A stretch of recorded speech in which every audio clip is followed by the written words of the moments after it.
ನಾವು ಮೂರು ಗೆಲ್ತೀವಿ. ನಾನು 3 ಕಡೆ ಪ್ರಚಾರ ಮಾಡಿದ್ದೀನಿ. ನನಗೆ ಅಲ್ಲಿ ಜನರ ಸ್ಪಂದನೆ ನೋಡಿದ್ರೆ 3 ಕಡೆ ಗೆಲ್ತೀವಿ ಅಂತ ವಿಶ್ವಾಸ ಇದೆ. ಸರ್, ಈಗ ಬಂಡೀಪುರದಲ್ಲಿ ನೈಟ್ ಸಂಚಾರವನ್ನು ವಾಪಸ್ ತಗೋತೀರಾ ಸರ್? ಚರ್ಚೆಗಳು ಆಗ್ತಾ ಇದೆ ಸರ್. ಬಂಡೀಪುರದಲ್ಲಿ ರಾತ್ರಿ ಸಂಚಾರವನ್ನು ಮತ್ತೆ ಅವಕಾಶ ಕೊಡುವಂಥ ಸಾಧ್ಯತೆಗಳಿದೆ. ಅದೇನು ಆ ಥರದ ಪ್ರಸ್ತಾವ ಇಲ್ಲ, ಆ ಥರದ ಚರ್ಚೆನೂ ಆಗಿಲ್ಲ, ಪ್ರಸ್ತಾವನೂ ಇಲ್ಲ. ಯಾರು ನನಗೆ ಅವರಿಗೆ ಕೇಳಿ, ಯಾರು ಹೇಳಿದ್ರು ಅವ್ರನ್ನೇ ಕೇಳಬೇಕು. ನನಗೆ ಗೊತ್ತಿರೋ ಮಟ್ಟಿಗೆ ಸರ್ಕಾರದ ಮುಂದೆ ಯಾವುದೇ ಪ್ರಸ್ತಾವ ಇಲ್ಲ, ಚರ್ಚೆನೂ ಆಗಿದೆ.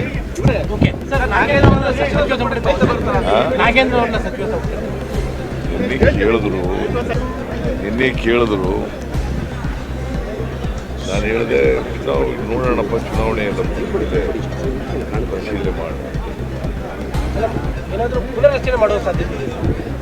ಸಂಪುಟ ಪುನರ್ರಚನೆ ಸಾಧ್ಯತೆ ಇಲ್ಲಪ್ಪ. ನಾನು ನಾಗೇಂದ್ರನ ಬಗ್ಗೆ ಹೇಳಿದ್ರೆ ಪುನರ್ರಚನೆ ಅಂತ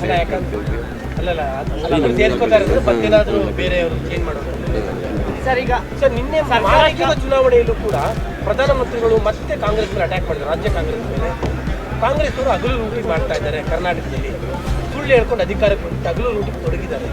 ಈಗ ಬಿಜೆಪಿ ಮೇಲೆ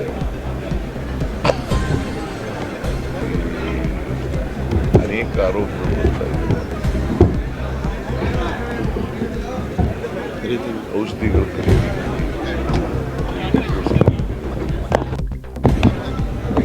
ಅವರು ವರದಿ ಕೊಟ್ಟಿದ್ದಾರೆ.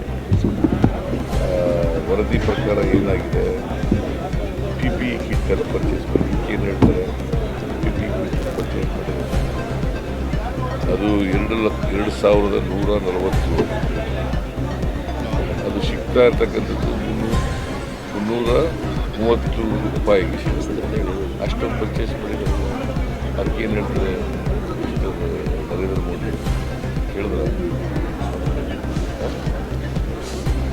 ಭ್ರಷ್ಟಾಚಾರ ಮಾಡಿರೋರು ಸರ್ಕಾರದಲ್ಲಿ ಯಾವುದೇ ಭ್ರಷ್ಟಾಚಾರ ಮಾಡೋದು ಇಲ್ಲ. ನರೇಂದ್ರ ಮೋದಿಯವರು ಸುಳ್ಳು ಹೇಳ್ತಾರೆ. ಎಕ್ಸೈಸ್ ಡಿಪಾರ್ಟ್ಮೆಂಟ್ನಲ್ಲಿ 700 ಕೋಟಿ ಮಾಡಿಬಿಟ್ರು, ಒಂದೇ ₹1 ಮಾಡಿದ್ದೀವಿ ಅಂತ ಪ್ರೂವ್ ಮಾಡಿಬಿಟ್ರೆ ಅವ್ರು ರಿಟೈರ್ಡ್ ಫ್ರಮ್ ಪಾಲಿಟಿಕ್ಸ್. ಅವ್ರು ರಿಟೈರ್ ಆಗ್ತಾರ? ಅವ್ರು ಪ್ರಧಾನಮಂತ್ರಿ ಕೆಲಸ ಬಿಡ್ತಾರ? ಸುಮ್ಮನೆ ಏನೋ ಸುಳ್ಳು ಹೇಳೋದು. ಒಬ್ಬ ಪ್ರಧಾನಮಂತ್ರಿಯಾಗಿ ಸುಳ್ಳು ಹೇಳೋಕ್ಕೂ ಮಿತಿ ಇರ್ಬೇಕಲ್ಲ.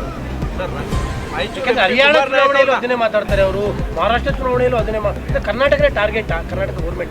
ಕರ್ನಾಟಕ ಗೌರ್ಮೆಂಟು ಟಾರ್ಗೆಟ್ ಮಾಡ್ತಾರೆ. ಯಾಕಂದ್ರೆ ಇದು ಒಂದು ದೊಡ್ಡ ಸ್ಟೇಟ್. ಅಸೆಂಬ್ಲಿನಲ್ಲಿ 136 ಜನ ಸೋತ್ಬಿಟ್ಟಿದ್ದಾರೆ. ಇವರಿಬ್ಬರು ಸೇರ್ಕೊಂಡು ಈಗ ಕರ್ನಾಟಕನ ಟಾರ್ಗೆಟ್. ಸಿದ್ದರಾಮಯ್ಯನೂ ಟಾರ್ಗೆಟ್ಟು, ಕಾಂಗ್ರೆಸ್ ಪಕ್ಷ ಸರ್ಕಾರನೂ ಟಾರ್ಗೆಟ್. ಕುಮಾರ್ ನಾಯಕ್ ಅವ್ರನ್ನ ಇವತ್ತು ಇಡಿ ಮತ್ತೆ ವಿಚಾರಣೆ ಕರೆದಿದೆ ಸರ್. ರಾಯಚೂರು MP ಪ್ರಕಾರ ಏನು ಮಾಡಬೇಕು ಮಾಡಿ. ಸರ್, ಇಡಿ ಅವರು ಓವರಾಲ್ ಆಗಿ ಹಗರಣ ತನಿಖೆಗಿಂತ ಹೆಚ್ಚಾಗಿ ನಿಮ್ಮ ಪತ್ನಿ 14 ಸೀಟ್ಗೆ ಸಂಬಂಧಪಟ್ಟಂತೆ ಕಾನ್ಸಂಟ್ರೇಷನ್ ಜಾಸ್ತಿ ಆಗಿದೆ ಅಂತ ಅನಿಸ್ತಾ ಇದೆ. ಯಾಕಂದ್ರೆ ದೇವರಾಜ್ ಅವರು ಕರೆದಿದ್ರು ಮೊನ್ನೆ, ಈಗ ಕುಮಾರ್ ನಾಯಕ್ ಅವರು ಕರೆದಿದ್ದಾರೆ. ಈಗ ಅದು ಒಂದು ಇಡಿ ತನಿಖಾ ಸಂಸ್ಥೆ, ಅವ್ರು ಏನು ತನಿಖೆ ಮಾಡ್ತಾರೆ ನಾವು ಅಡ್ಡ ಬರಲ್ಲ. ಏನು ತನಿಖೆ ಮಾಡ್ತಾರೆ ಮಾಡಿ. ಈಗ ಹೇಳ್ತಾ ಇದೆಯಲ್ಲ, ಹೊಡೆದೇವ್ರು ನಿನ್ಗೆ ಹೇಳಿದ್ರ? ಅಲ್ಲ, ನೀನು ಕೇಳಿದ್ರ? ಕೇಳಿದೆ, ಯಾಕೆ ಕೇಳ್ತಾ ಇದೆಯಾ? ಒಯ್ಯೋ ರಾಜಕೀಯ ನಿಮಗೆ ನಿಷ್ಪಕ್ಷಪಾತವಾಗಿ ನಡೀತಾ ಇದೆ ಅಂತ ಅನ್ನಿಸ್ತಾ ಇದೆಯಾ? ಈಗ ನಾನೇನು ಹೇಳಲ್ಲ, ಕಾಮೆಂಟ್ ಏನು ಮಾಡಲ್ಲ. ಬಟ್ ಇಡೀ ಮೂಢ ಕೇಸ್ಗಳು ಎನ್ಕ್ವೈರಿ ಮಾಡ್ತಿರೋದು ಸುಳ್ಳು ಕೇಸ್ಗಳು ಮಾಡ್ತಾರೆ. ಸರ್, ನಿನ್ನೆ ಜಮೀರ್ ಅಹಮದ್ ಹೇಳಿದಂಥ ಪದ ನಿಮ್ಗೆ ಏನಾದರೂ ಫಲಿತಾಂಶ ದೃಷ್ಟಿಯಿಂದ ಸಮಸ್ಯೆ ಆಗ್ಬೋದು? ಅವ್ರು ಕ್ಲಾರಿಫಿಕೇಶನ್ ಕೊಟ್ಟಿದ್ದಾರೆ. ಅವ್ರು ಎಷ್ಟು ಹೇಳಿದ್ದು ಎಷ್ಟು ಮಟ್ಟಿಗೆ ಸರಿ? ಪದ ಬಳಕೆ ನನ್ನನ್ನು ದೇವೇಗೌಡರು ಸಿದ್ದರಾಮಯ್ಯನಿಗೆ ಸೊಕ್ಕು ಮುರಿತೀವಿ ಅಂದ್ರಲ್ಲ, ಅದು ಎಷ್ಟು ಮಟ್ಟಿಗೆ ಸರಿ? ಅದು ಬರೆದ್ರ ಚೀಫ್ ಮಿನಿಸ್ಟ್ರಿಗೆ ಸೊಕ್ಕು ಮುರಿತೀವಿ, ಗೌರವಭಂಗ ಮಾಡ್ತೀವಿ ಅಂತ ಏನಿಲ್ಲ. ಗೊತ್ತಿಲ್ಲ. ಜಮೀರುವೆ ಕುಮಾರಸ್ವಾಮಿನೂ ಬಹಳ ಕಿನ್ನಾಗಿದ್ದವರು. ಐ ಡೋಂಟ್ ನೋ ಅವರಿಬ್ಬರು ಮಧ್ಯೆ ಇರ್ತಕ್ಕಂಥ ಸಂಬಂಧ ನನಗೆ. ಸರ್, ಈಗ ಸರ್ಕಾರಿ ಕಾಮಗಾರಿಗಳಲ್ಲಿ ಮುಸ್ಲಿಂಗೆ 4% ಮೀಸಲಾತಿ ಅನ್ನೋದು ಚರ್ಚೆ ಆಗಿದೆ.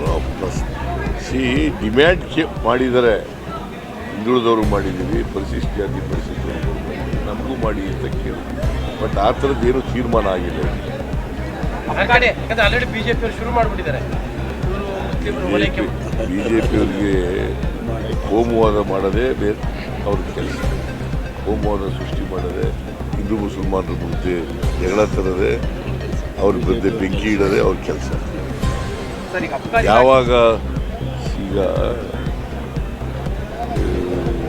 ಶಾಂತಿ ಇರಬೇಕು ಸಮಾಜದಲ್ಲಿ ಅಂತ ಬಯಸಿದ್ದಾರೆ, ಎಲ್ಲರೂ ಕೂಡ ಸೋದರತ್ವದಿಂದ ಬಾಳಬೇಕು ಅಂತ ಯಾವಾಗ ಇಷ್ಟಪಟ್ಟಿದ್ದಾರೆ. ಸರ್, ನಿನ್ನೆ ಅನಿಲ್ ಚಿಕ್ಕಮಾದ್ ಅವರು ನೆಕ್ಸ್ಟ್ ಚುನಾವಣೆ ನಿಮ್ಮ ನೇತೃತ್ವದಲ್ಲಿ ಆಗಲಿ, ನೆಕ್ಸ್ಟ್ ನೀವೇ 5 ವರ್ಷ CM ಆಗಲಿ ಅಂತ. ಮತ್ತಷ್ಟು ಸುದ್ದಿಗಳಿಗಾಗಿ ನೋಡ್ತಾ ಇರಿ ಪಬ್ಲಿಕ್ ನ್ಯೂಸ್ 24x7. ಇದು ಸತ್ಯದ ಧ್ವನಿ.